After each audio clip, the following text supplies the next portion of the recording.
নমস্কার বন্ধুরা, আজকে রান্নাগুলো যেগুলো হয়েছে ফুলকপি দিয়ে আলু দিয়ে মটরশুঁটি দিয়ে ভাজা, শুকনো লঙ্কা কালো জিরে দিয়ে ফুলকপি দিয়ে আলু দিয়ে মটরশুঁটি ভাজা। আর এখানে ধনেপাতার বড়া করা হচ্ছে।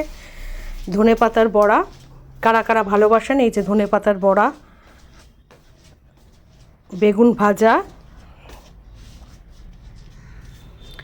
আলু দিয়ে বেগুন দিয়ে ট্যাংরা মাছের ঝোল। ট্যাংরা মাছগুলোতে প্রত্যেকটাতে ডিম ছিল। আলু আর বেগুন দিয়ে আর ধনেপাতা দিয়ে ট্যাংরা মাছের ঝোল রান্না করা হয়েছে।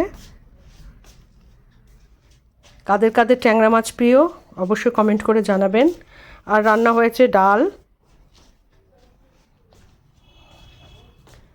একটুখানি আলু ভাজা হয়েছে, একটুখানি আলু ভেজেছি, আর মাছের মাথা দিয়ে লাউ ঘন্ট হয়েছে।